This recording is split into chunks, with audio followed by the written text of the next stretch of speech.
Chapter 150, Bidding.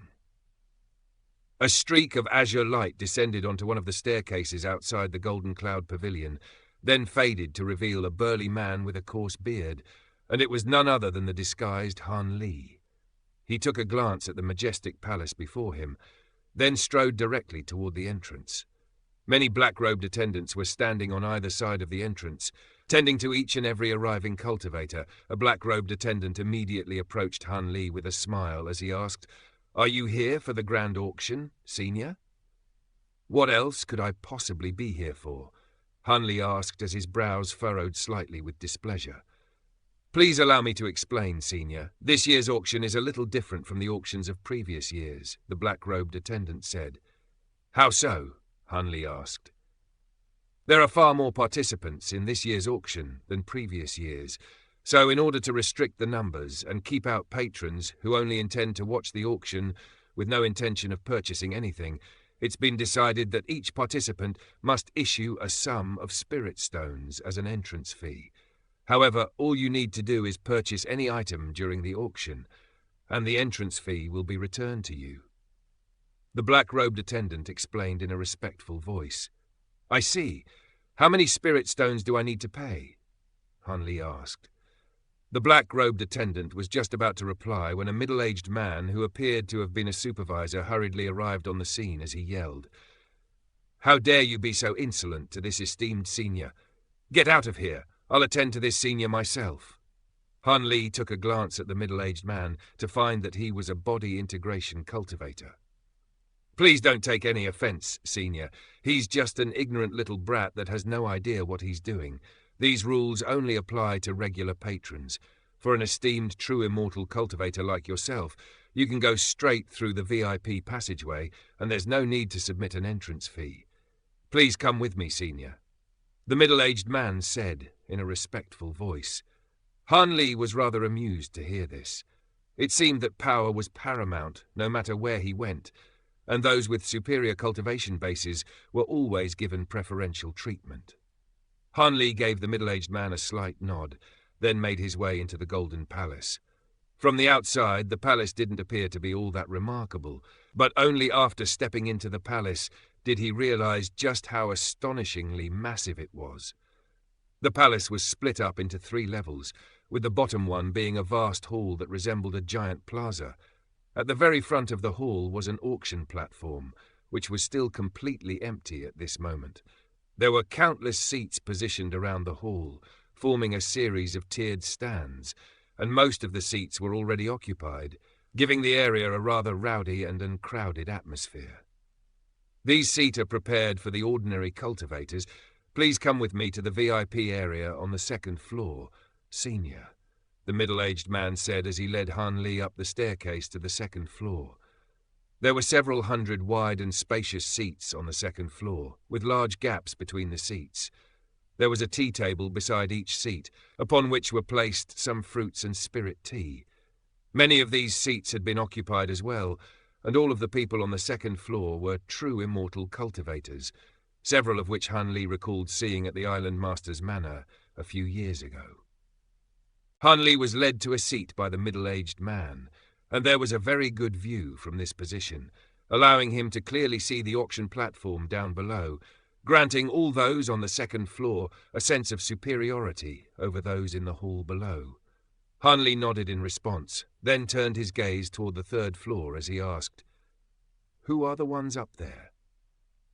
On the 3rd floor was a series of independent rooms that had restrictions placed upon them, making it impossible to see into the rooms from the outside, and it was clear that they were reserved for guests of even higher prestige than the ones on the 2nd floor. Han Li wasn't disgruntled by the fact that he hadn't been invited to the 3rd floor. He was merely curious. "The 3rd floor is reserved for all of the island masters," the middle-aged man explained. Han Li nodded in response, then withdrew his gaze and didn't say anything further.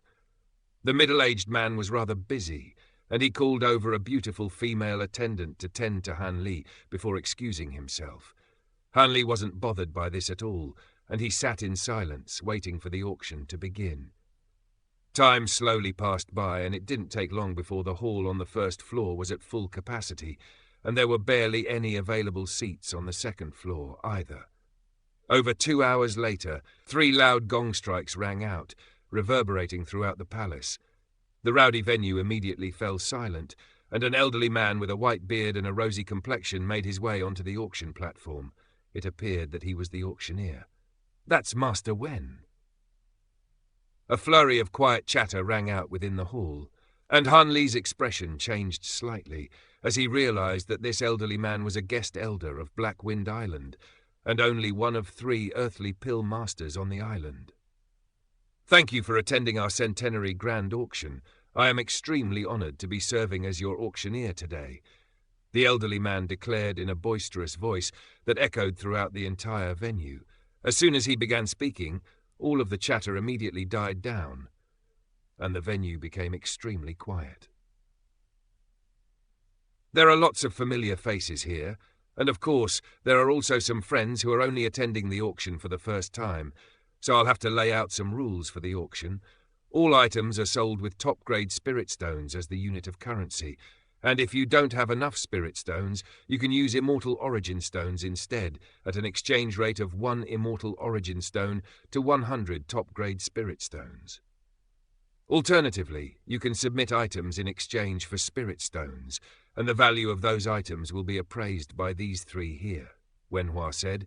As soon as his voice trailed off, a trio of cultivators drifted their way onto the auction platform, consisting of a white-haired elderly man in a grey robe, a muscular man in a short blue robe, and an elegant middle-aged woman, all of whom were at the true immortal stage. The 3 of them made their way over to a long table beside the auction platform before taking a seat. I'm sure many of you recognize these 3 fellow Taoists. As elders of the Eternal Prosperity Trading House, the Dark Moon Trading House, and the Tai Bai Trading House, they have a vast wealth of knowledge and experience, and they'll be sure to appraise all items without any bias, so you can all rest assured.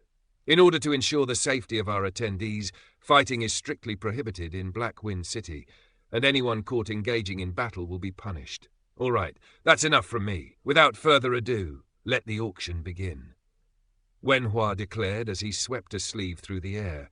A muscular man in black carried a giant, pristine white box onto the platform, then opened it to reveal a red crystal that was around the size of a human head. There were flame-like patterns on the crystal's surface, and even from several thousand feet away, one could still sense the astonishing fire attribute spiritual power fluctuations emanating from the crystal. "This is a piece of high-grade fire pattern bright jade, an exceptional spirit material for refining top-tier spirit treasures. The base price is 20 top-grade spirit stones, and each bid must go up by an increment of at least 1 top-grade spirit stone," Wenhua declared. 20 top-grade spirit stones. 21. 25. As soon as the piece of flame-pattern bright jade was revealed, many people's eyes instantly lit up, and a bidding war quickly began. Han Li was seated in his chair, watching the unfolding scene down below with a calm expression. Flame-pattern bright jade was indeed a great material, but it was still not enough to catch his eye. The bidding war continued, and the price quickly rose to 50 top-grade spirit stones, upon which the bidding war finally ceased. "Sold for 50 top-grade spirit stones," Wenhua declared with a wide smile. He wasn't expecting the first auction item to be sold for such a high price, and this was a very good sign for things to come. Shortly thereafter, the second auction item was also brought onto the platform, and it was a 30,000-year-old spirit herb, which also went on to sell for a high price. Time slowly passed by, and one auction item was brought on after another, consisting of all types of precious materials, pills, and spirit treasures. But they had clearly all been prepared for the body integration and grand ascension cultivators on the first floor. Han Li was looking on in a detached manner, and up to this point, very few of the true immortal cultivators on the second floor had cast any bids. Several hours quickly passed by, and the prices of the auction items were gradually rising. Some extremely precious treasures were beginning to appear, including divine spirit treasures, pills and treasures to be used during tribulation transcendence, and some pills that aided one in breaking through bottlenecks. At this point, the true Immortal cultivators on the second floor were finally beginning to cast bids on a semi-regular basis.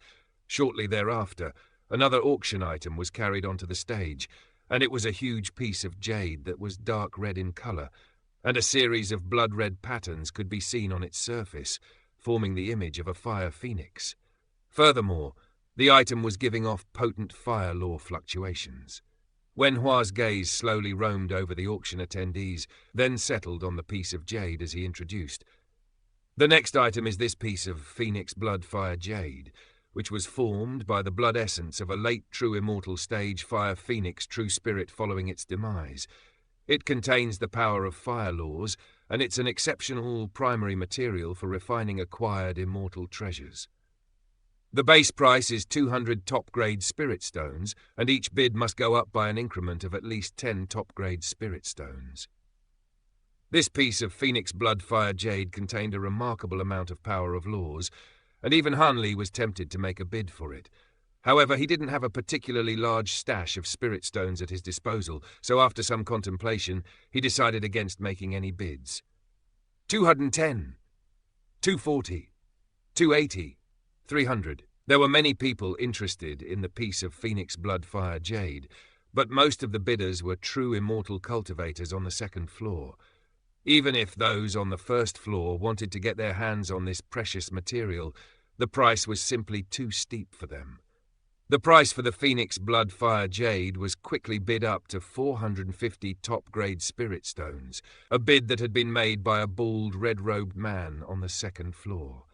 With the submission of this bid, the second floor fell silent as well, and no further bids were made, much to the red-robed man's elation. 500. Right at this moment, a bid was made by someone in one of the booths on the third floor.